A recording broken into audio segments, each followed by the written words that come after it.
اعوذ باللہ من الشیطان الرجیم بسم اللہ الرحمن الرحیم۔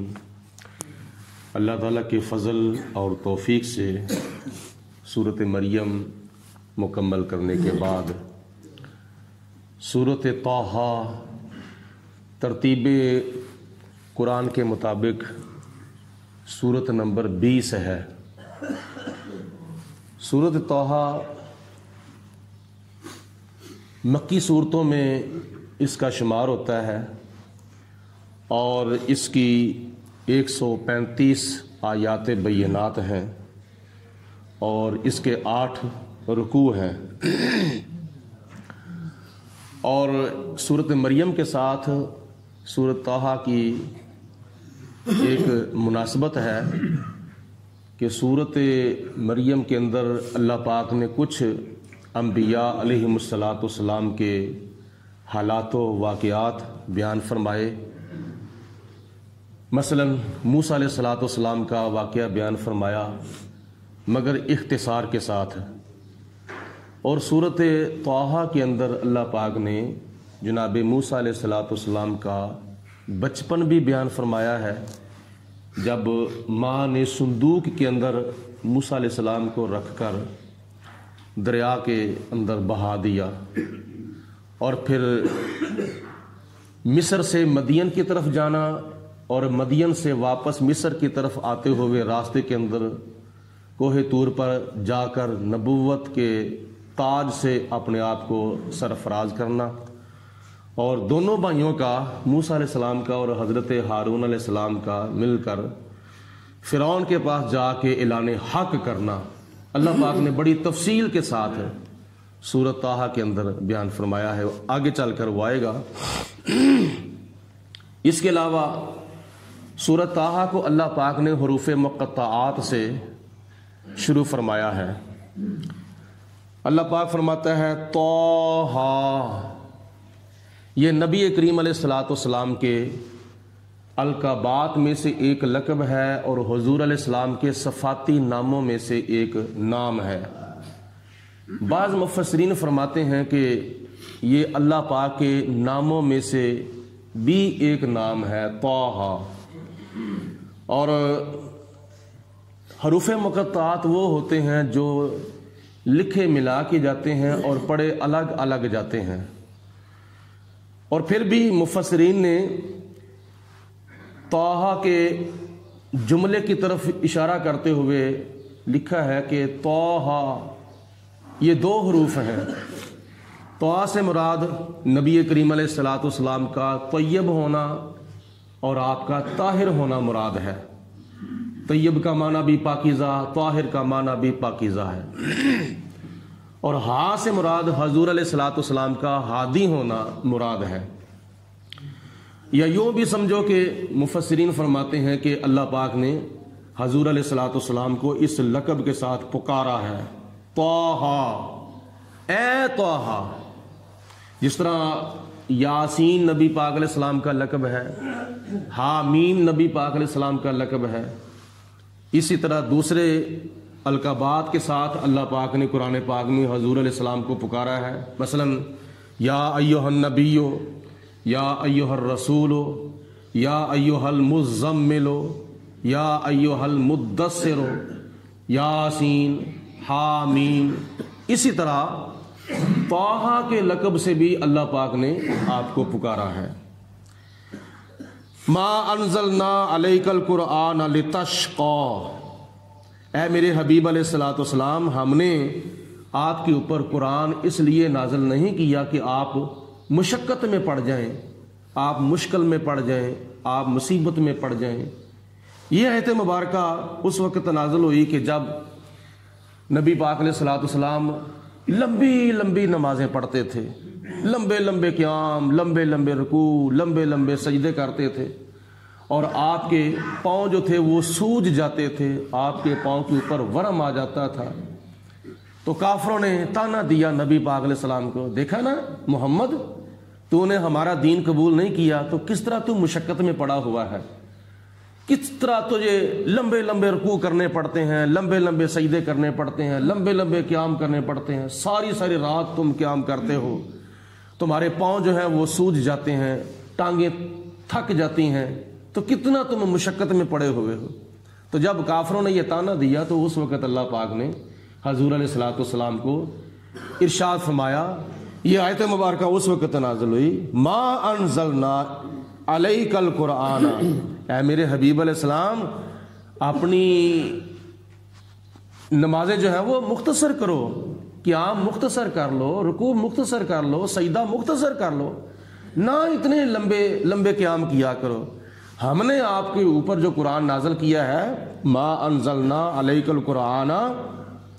یہ قرآن ہم نے آپ کے اوپر اس لیے نازل نہیں کیا لتشقا، تاکہ آپ مصیبت میں پڑ جائیں، آپ مشقت میں پڑ جائیں،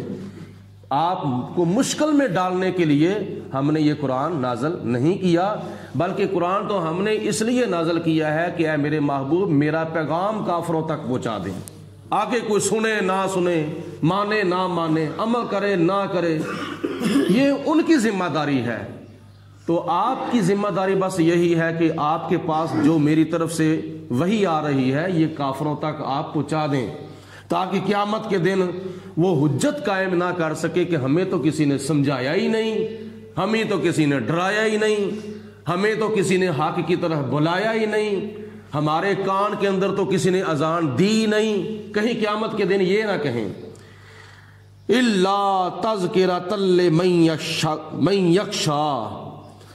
اے میرے پیارے حبیب علیہ السلام یہ قرآن تو اس کے لیے نصیحت ہے کہ جو اللہ تعالیٰ سے ڈرتا ہے، جو خدا کا خوف کرتا ہے، یہ قرآن اس کے لیے نصیحت ہے۔ الا تذکرۃ لمن یخشی، یہ قرآن پاک سے وہی لوگ نصیحت کا حاصل کرتے ہیں جو اللہ پاک کا خوف اپنے دل کے اندر پیدا کرتے ہیں۔ تنزیلا ممن خلق الارض والسماوات العلی، اور یہ قرآن پاک من گھڑت کلام نہیں ہے، بلکہ یہ اس رب العالمین کی طرف سے نازل کیا گیا ہے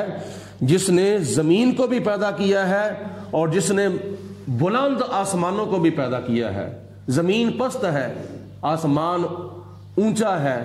تو ان کو یہ بھی کہہ دو کہ میں جو تمہیں کلام سنا رہا ہوں، قرآن پاک تمہارے طرف کیا نام میں سنا رہا ہوں، تو یہ نہ سمجھے کہ میں نے اپنی طرف سے یہ کلام جو ہے وہ بنایا ہے تو پھر تمہیں سنا رہا ہوں، نہیں، تنزیلا ممن خلق الارض، یہ اس خالق کائنات کی طرف سے کلام آیا ہے جس نے زمین کو پیدا کیا ہے، والسماوات العلی، جس نے اونچے اونچے آسمان پیدا کیے ہیں، بلند آسمان پیدا کیے ہیں، اور آگے فرمایا الرحمن علی العرش استوی، اور وہ رب رحمان نے عرش کے اوپر اپنی شان کے مطابق استوا فرمایا، یعنی جلوہ فرمایا عرش کے اوپر، عرش کے اوپر اپنی شان کے مطابق۔ ویسے تو اسلامی عقیدے کے مطابق اللہ پاک بیٹھنے سے پاک ہے، اٹھنے سے پاک ہے، چلنے سے پاک ہے، پھرنے سے پاک ہے، سونے سے پاک ہے، لیٹنے سے پاک ہے، کیونکہ یہ سارے کام کرنا ہمارے لائق ہے، ہم بیٹھتے بھی ہیں، اٹھتے بھی ہیں، چلتے بھی ہیں، پھرتے بھی ہیں، سوتے بھی ہیں، لیٹتے بھی ہیں، لیکن اللہ پاک ان کاموں سے پاک ہے۔ اللہ پاک ہر وقت ہر جگہ پہ موجود ہے، وہ سوتا نہیں، اس کو نیند نہیں آتی، اس کو اونگ نہیں آتی، ہر وقت وہ جاگ رہا ہے، جاگتا تھا، جاگتا ہے اور جاگتا رہے گا ہمیشہ کے لیے، اور اللہ تعالیٰ ہر وقت ہر جگہ پہ موجود ہے۔ کوئی بھی کائنات کے اندر ایسی جگہ نہیں جہاں اللہ پاک موجود نہیں، ہر وقت موجود ہے اور ہر جگہ پہ موجود ہے۔ لیکن اس کا پھر کیا مطلب ہے کہ اللہ پاک نے عرش الہی کے اوپر استوا فرمایا؟ حضرت امام مالک رحمۃ اللہ تعالی علیہ سے کسی نے آ کر پوچھا، حضور یہ بتائیں کہ اللہ پاک جو فرماتا ہے الرحمن علی العرش استوا، کہ رب رحمان نے عرش الہی کے اوپر استوا فرمایا، تو آپ نے فرمایا اس کا مطلب یہ ہے کہ اپنی شان کے لائق اللہ تعالیٰ نے جلوہ فرمایا، عرش الہی کے اوپر، لیکن اس کے اندر بحث کرنا بدعت ہے اور اس کے اوپر ایمان لانا واجب ہے۔ جیسے یہ حروف مقطعات ہیں نا، مفسرین نے اور مترجمین نے ان حروف مقطعات کا معنی نہیں کیا، لیکن ان کو ماننا واجب ہے، اس کے بارے میں بحث کرنا یہ بدعت ہے۔ تو اللہ پاک کی ذات بابرکات نے قرآن پاک کی جو آیات بینات ہیں وہ 3 قسم کی نازل فرمائی ہیں: آیات محکمات، آیات متشابہات اور آیات مقطعات۔ آیات مقطعات جیسے آپ نے سنا ہے الف لام میم ہا میم یا سین قاف ہا یا عین صاد، یہ آیات مقطعات ہیں۔ اور آیات محکمات وہ ہیں جن میں اللہ پاک کی ذات نے حکم دیا ہے نماز پڑھو، روزہ رکھو، حج کرو، زکوٰۃ دو، والدین کی خدمت کرو، ہمسایوں کے حقوق پورے کرو، بڑوں کا ادب کرو، چھوٹوں پر شفقت کرو، یہ کام کرو وہ کام نہ کرو، وہ آیات محکمات ہیں۔ اور تیسری قسم ہے آیات متشابہات، اور ان تینوں آیات کی وضاحت اللہ پاک نے سورۃ آل عمران کے آغاز میں فرما دی ہے۔ آیات متشابہات وہ ہیں جن کا معنی کسی کی سمجھ میں نہیں آتا، اور ان کا معنی مفہوم اور ان کا خلاصہ جو ہے وہ ان کی مراد جو ہے وہ ذاتی طور پر اللہ جانتا ہے، اور عطائی طور پر اللہ کے پیارے محبوب نبی کریم رؤوف الرحیم حضرت محمد مصطفیٰ صلی اللہ علیہ وسلم جانتے ہیں، یا اللہ تعالیٰ جن کو یہ علم عطا فرمائے وہ جانتا ہے۔ لہو ما فی السماوات و ما فی الارض، اسی کا ہے ذاتی طور پر یہ جو کچھ آسمانوں میں ہے اور جو کچھ زمینوں میں ہے، یعنی زمین کے اندر جو کچھ ہے وہ بھی اللہ پاک کا ذاتی طور پر ہے، جو کچھ آسمانوں میں ہے وہ بھی اللہ پاک کی ملکیت میں ہے ذاتی طور پر۔ وما بینہما، اور زمین و آسمان کے درمیان جتنی مخلوقات ہیں وہ بھی اللہ تعالیٰ کی ملکیت میں ہے۔ وما تحت الثری، اور جو کچھ زمین کے نیچے ہے، اس گلی مٹی کے نیچے جو کچھ ہے وہ بھی اللہ پاک کی ملکیت میں ہے ذاتی طور پر۔ وَإِن تَجْهَرْ بِالْقَوْلِ، اور جو بات تم آواز کے ساتھ ایک دوسرے کو بتاتے ہو اس کو بھی اللہ پاک جانتا ہے۔ فَإِنَّهُ يَعْلَمُ السِّرَّ وَأَخْفَى، اور جو بات تم پست آواز کے ساتھ ایک دوسرے کو بتاتے ہو، کانوں کے اندر کرتے ہو، اللہ پاک وہ بھی جانتے ہیں۔ اور وَأَخْفَى، اور جو باتیں تم اپنے دلوں کے اندر رکھتے ہو، کسی کو بیان نہیں کرتے، چھپا کے رکھتے ہو، اللہ پاک ان باتوں کو بھی جانتا ہے۔ اللہ لا الہ الا ہو، اللہ وہ اللہ ہے جس کے سوا کوئی بھی عبادت کے لائق نہیں، وہی معبود ہے، وہی پوجا کی لائق ہے، وہی عبادت کا حقدار ہے۔ لہ الاسماء الحسنی، اور اس کے جو نام ہیں وہ بڑے بڑے اچھے نام ہیں، یعنی رحمان، رحیم، کریم، علیم، حکیم، جبار، ستار، غفار، قہار، صبور، شکور، یہ اللہ پاک کے جو نام ہیں یہ بڑے بڑے پیارے نام ہیں، بڑے بڑے اچھے نام ہیں، بڑے بڑے بابرکت نام ہیں اور بہت ہی پیارے نام ہیں۔ ان ناموں کے ساتھ اللہ پاک کی ذات بابرکات کا ذکر کرنا